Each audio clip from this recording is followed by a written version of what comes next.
Today we're going to dive into a couple of different subjects. First up, what happened to the rumoured Traitor Paladin who went over to hell? What could the space program launched by the church have been for?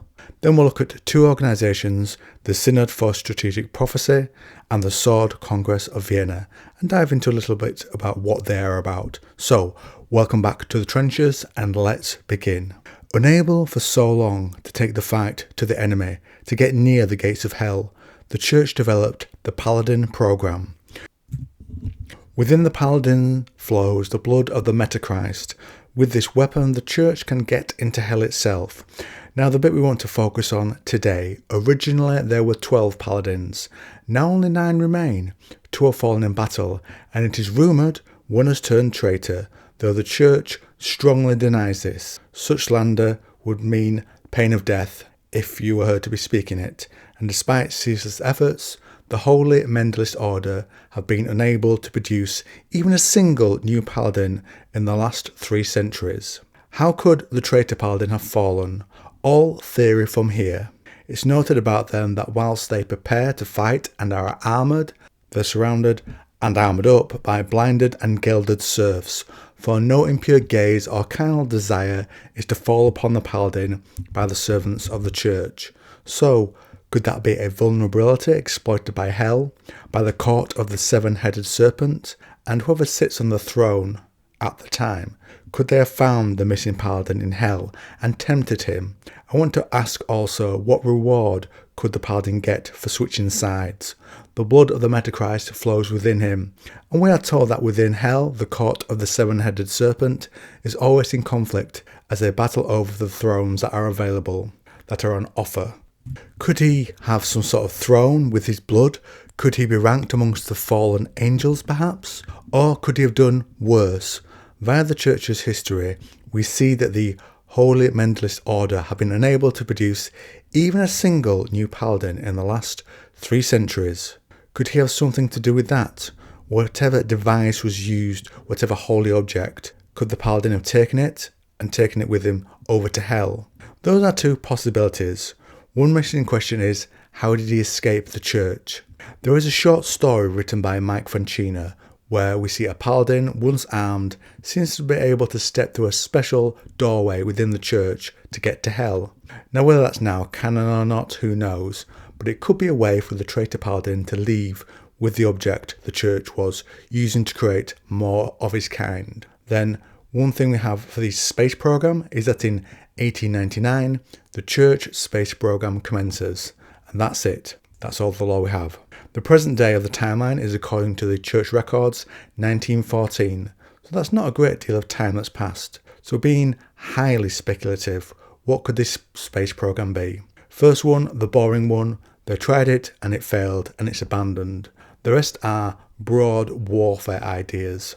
There is a short story about an angel, and when he appears it's said the angel stepped down from the sky in a burning catastrophe of light, and it spoke words like thunder.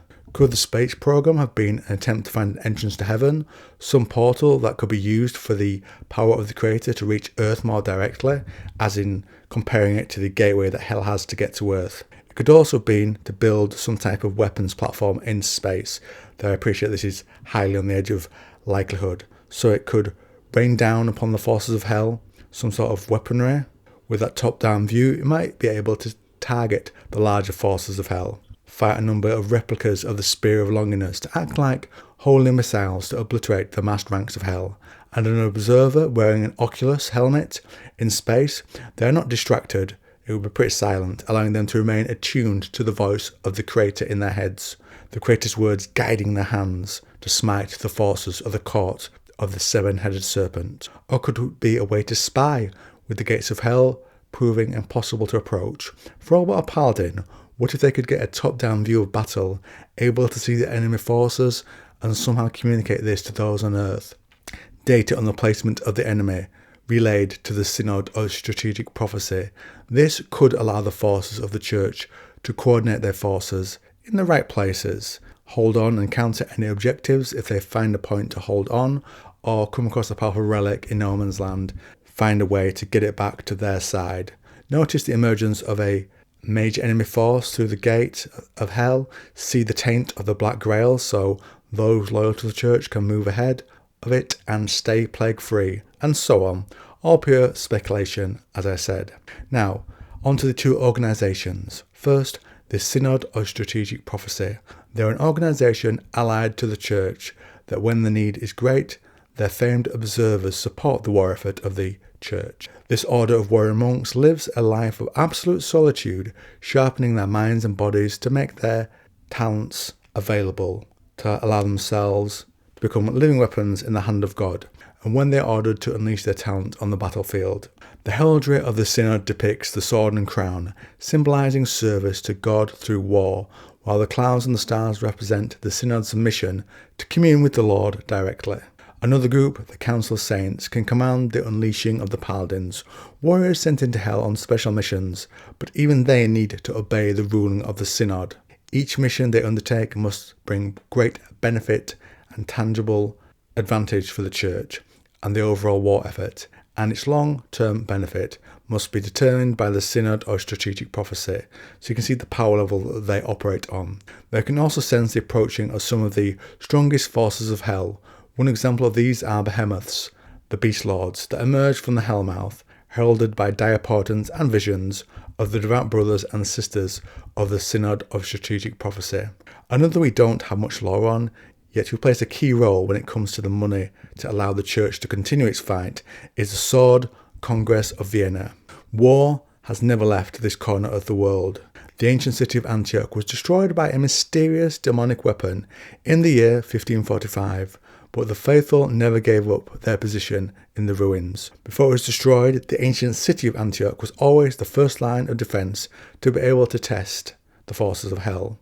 Thus, it is no wonder that in the year 1559, the Sword Congress of Vienna agreed to rebuild and fortify the city, and that a yearly tithe is to be sent to New Antioch by all the faithful nations. Though this levy is rarely in the form of coin, instead, endless supply trains of foodstuffs, tools, ammunition, weaponry, machinery, and skilled workers and engineers come from across Europa and the Mediterranean Sea, as well as the African dominions. The forces of Abyssinia claim a direct lineage from the legendary Queen of Sheba and King Solomon. The emperors of Abyssinia are staunch members of the Faithful Alliance and the representative of the African continent in the Sword Congress of Vienna. It is a matter of pride and prestige to the House of Solomon that the tithe to New Antioch is met punctually. This also has a real-world parallel, the Congress of Vienna. After the Napoleonic Wars, Europe needed to rebuild, and after a series of international diplomatic meetings to discuss and agree upon a possible new layout of the European political and constitutional order.